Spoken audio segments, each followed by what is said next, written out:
कौन कौन से हॉस्पिटल में इंटरव्यूज चल रही है, बहुत सारे दोस्त मुझसे डेली मैसेज और टेक्स्ट करके पूछते रहते हैं, क्योंकि अभी आपको पता है कि नवंबर का जो मंथ है वो खत्म होने वाला है। तो जो भी हॉस्पिटल में वैकेंसीज होती है, जो भी हॉस्पिटल नर्सिंग स्टाफ को हायर करना चाहता है, तो वो ट्राई करते हैं कि मंथ के एंड पे मतलब वो आपकी इंटरव्यूज लेके आपको दिसंबर तक रेडी कर ले, मतलब 1 दिसंबर से आप ज्वाइन कर लो। तो अभी लास्ट पे जो भी जाना चाहता है जरूर जा सकता है। कुछ हॉस्पिटल में आपको बताने वाला हूँ, यहाँ पे इंटरव्यूज चल रही है। पहले मैं बात करता हूँ हॉस्पिटल्स के बारे में, कहाँ पे इंटरव्यू चल रही है। उसके बाद मैं बताता हूँ कि आप अपनी इंटरव्यू को कैसे क्लियर कर सकते हो चुटकियों में। तो अगर हॉस्पिटल्स की बात करें, अगर दिल्ली की बात करें, तो दिल्ली में एक तो मैक्स साकेत है जहाँ पे इंटरव्यूज चल रही है, और मैक्स का जो BL के हॉस्पिटल है वहाँ पे भी इंटरव्यूज चल रही है, वहाँ पे भी जा सकते हो। ठीक है, उसके बाद फोर्टिस हॉस्पिटल जो बसंत कुछ में है वहाँ पे भी इंटरव्यूज है, वहाँ पे भी ट्राई कर सकते हो। स्पाइनल हॉस्पिटल है, वहाँ पे भी आप ट्राई कर सकते हो, और PSRI हॉस्पिटल, प्राइमस हॉस्पिटल, तो ये सारे दिल्ली में आसपास में सारे हॉस्पिटल पड़ते हैं, आप यहाँ पे ट्राई कर सकते हो।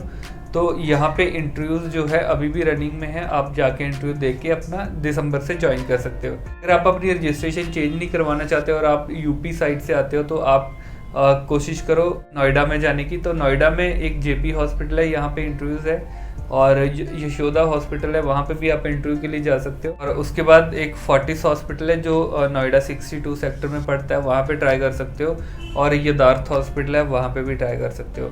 उसके बाद जो दोस्त हरियाणा से हो और जो हरियाणा की रजिस्ट्रेशन करवाना चाहते हैं, तो उनके लिए आप मैदांता में ट्राई कर सकते हो। ठीक है, मैक्स में ट्राई कर सकते हो जो गुड़गांव में पड़ता है, फोर्टिस में ट्राई कर सकते हो, और उसके बाद आर्टिमिस हॉस्पिटल है, वहाँ पे भी जा सकते हो। और जो दोस्त थोड़ा कम बर्डन चाहते हैं, तो वो CK बिरला में भी ट्राई कर सकते हैं, क्योंकि वहाँ पे काम थोड़ा सा इन दूसरों के कंपैरेटिवली कम होता है, वहाँ पे जा सकते हो। तो इन सारे हॉस्पिटल्स में अभी वैकेंसीज चल रही है। आप इनमें डायरेक्ट अगर जाना चाहते हो, आप अपने से प्रिपरेशन करके जाना चाहते हो, तो जा सकते हो। लेकिन अगर आपको लगता है, अगर आपको डर लगता है कि कहीं मैं फेल ना हो जाऊँ, क्योंकि किसी भी हॉस्पिटल की इंटरव्यू अगर आप फेल कर जाते हो, तो वो आपको 3 मंथ का कम से कम टाइम देते हैं। 3 मंथ के बाद आप ज्वाइन कर सकते हो, उससे पहले आप ज्वाइन नहीं कर सकते। तो इसके लिए आप दूसरा तरीका अपना सकते हो। अगर आप मेरे थ्रू जाना चाहते हो, तो मेरे थ्रू जाने के लिए 2 तरीके हैं। सबसे पहला तरीका है कि जो मैंने इंटरव्यूज़ बनाई हैं, जो इंटरव्यूज़ की वीडियोस बनाई हैं, तो उससे आप तैयारी कर सकते हो और आप डायरेक्ट अपने से जा सकते हो। तो दूसरा जो तरीका है, उसमें आपको पेमेंट करनी पड़ेगी। पेमेंट क्या है मैं पहले आपको बता देता हूँ। तो उसके लिए क्या है कि मैंने एक छोटा सा कोर्स तैयार करा है। उसके अंदर मैं क्या करवाऊँगा, सबसे पहले जो भी स्टूडेंट उसके अंदर एनरोल होगा, उसकी प्लेसमेंट का मेरे ऊपर जिम्मेवारी होगी, मतलब उसकी प्लेसमेंट मैं खुद करवाऊंगा। उसमें क्या है कि सबसे पहले उसके अंदर एनरोल करने के लिए आपको 3000 पेमेंट करनी पड़ेगी स्टार्टिंग में। ठीक है, तो उसके बाद मैं आपके 2 मॉक इंटरव्यू लूँगा। एक तो प्री इंटरव्यू होगी, एक पोस्ट इंटरव्यू होगी। ठीक है, तो प्री इंटरव्यू में पहले मैं आपका लेवल देखूंगा कि आप कहाँ पे स्टैंड करते हो, आपको कौन सा कंटेंट चाहिए, आपको कौन सा स्टफ मुझे देने की ज़रूरत है, आपको क्या मुझे बताने की, क्या मुझे पढ़ाने की ज़रूरत है, और कौन से क्वेश्चन पेपर्स आप कहाँ पे हॉस्पिटल में जाना चाहते हो, और कौन सा क्वेश्चन पेपर आपके लिए सूटेबल रहेगा, वो मैं आपको दूंगा। तो जब तक आपकी इंटरव्यू क्लियर नहीं मैं करवाता, तब तक आपकी जिम्मेवारी मेरे ऊपर रहेगी, अगर आप इसमें एनरोल करते हो। ठीक है, ये तो होगी फर्स्ट चीज़ कि आपकी 2 मॉक इंटरव्यूज कंडक्ट होगी। तो दूसरी चीज़ है कि जिस हॉस्पिटल में भी आपको जाना है, उसके आपको क्वेश्चन पेपर मिलेंगे, आपको सारा स्टफ मिलेगा जिससे आपको पढ़ना है, जिससे आपको तैयारी करनी है। जो क्वेश्चंस आपके लिए ज़रूरी है आपके अकॉर्डिंग, अगर आप फ्रेशर हो तो तब आपको क्या चाहिए, और अगर आप एक्सपीरियंस हो तो तब आपको क्या चाहिए। तो वो दोनों टाइप के क्वेश्चंस मैं आपको दूंगा। आपको इंटरव्यू में कैसे तैयारी करनी है, क्या क्या क्वेश्चन आपको पढ़ने हैं, कैसे कैसे पढ़ने हैं, और किस हॉस्पिटल में कब वैकेंसीज है, वो मैं आपको बताऊंगा कि आपको कब कहाँ पे जाके इंटरव्यू देना है। तो थर्ड जो चीज़ है वो है रेफरल। तो हर स्टूडेंट रेफरल सबसे पहले चाहता है, क्योंकि किसी भी हॉस्पिटल में आप जाते हो, सबसे पहले हॉस्पिटल यही पूछता है कि आप किसकी रेफरेंस से आए हो। तो अगर आपकी रेफरेंस होती है, तो मोस्ट प्रोबेबली चांस होते हैं 90% के आपको वो हायर कर लेते हैं, वो आपको रिजेक्ट नहीं करते। अगर आपके पास रेफरेंस नहीं होती, तो बहुत कम चांसेस होते हैं कि वो आपको सिलेक्ट करें। कई बार आपको मना भी कर देते हैं, लेकिन रेफरेंस के साथ आपको कभी मना नहीं करता कोई भी।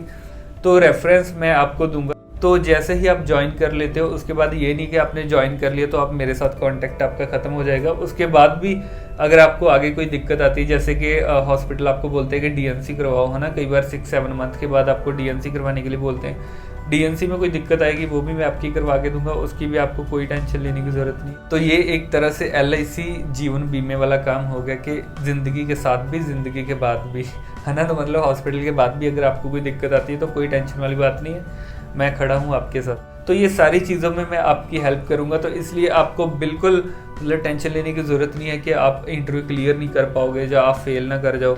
ये सारी जिम्मेवारी आप मेरे पे छोड़ देना, लेकिन कोर्स को एनरोल सबसे पहले आपको करना पड़ेगा। तो नीचे मैं व्हाट्सएप का एक नंबर मैं आपको लिंक कर दूंगा, तो आप उस नंबर से डायरेक्ट मुझे मैसेज कर सकते हो अगर आप इंटरेस्टेड हो। अगर आपको लगता है कि आप पे कर सकते हो देन आप उस पर टेक्स्ट कर सकते हो। अगर आपको लगता है कि आप पे नहीं कर सकते हो तो कोई दिक्कत नहीं, आपको फिर मैसेज या टेक्स्ट करने की ज़रूरत नहीं है। आप सीधा फ्री वाला तरीका जो मैंने बताया, जो मैंने वीडियोस बनाई है, आप उससे अपने से तैयारी करके किसी भी हॉस्पिटल में कभी भी जा सकते हो। तो स्टार्टिंग से लेके एंड तक जब तक आप ज्वाइन नहीं करते हो तब तक आपके साथ रहूँगा। तो इसके लिए फ़ीस भी मैंने बहुत माइनर से रखी हुई है। जैसे बहुत सारे आपने देखा होगा जो रिक्रूटिंग एजेंसीज होती है वो आपको बोलते हैं कि आपकी फ़र्स्ट सैलरी हमें आपको देनी पड़ेगी। मतलब आपकी अगर आपकी 25,000 सैलरी लगती है आपको फ़र्स्ट सैलरी पूरी देनी पड़ती है, या फिर कुछ बोलते हैं कि आपको हाफ सैलरी उनको देनी पड़ती है। अगर आपकी 25 लगी है ना, तो आपको 12,500 उनको देनी पड़ती। तो ऐसा कोई हमारा सीन नहीं है। तो इसके लिए मैंने बहुत ही छोटा सा अमाउंट रखा है। अगर आप पे करते हो तो मैं आपको हर चीज़ प्रोवाइड करवाऊंगा। इवन मेरे पास बहुत सारे हॉस्पिटल्स के क्वेश्चन पेपर भी है, वो भी मैं आपको दूंगा कि जिस हॉस्पिटल में आपको जाना है उसी तरीके के क्वेश्चन आपको मिलेंगे, ताकि आपकी फर्स्ट इंटरव्यू ही क्लियर हो जाए। तो दोस्तों ये थी आज की वीडियो जिसमें मैंने आपको बताया कि कैसे आप अलग अलग हॉस्पिटल्स में इंटरव्यू दे सकते हो, और अगर आप मेरे थ्रू जाना चाहते हो तो उसका मैंने प्रोसेस बता दिया। तो जल्दी से जाओ हॉस्पिटल्स में इंटरव्यू दो और अपनी सिलेक्शन करवाओ और अपना दिसंबर से ज्वाइन करो और दिसंबर के एंड तक सैलरी पाओ, ताकि आप नया साल बहुत ही अच्छे तरीके से मना सको। दोस्तों मिलते हैं नेक्स्ट वीडियो के साथ, तब तक के लिए बाय बाय।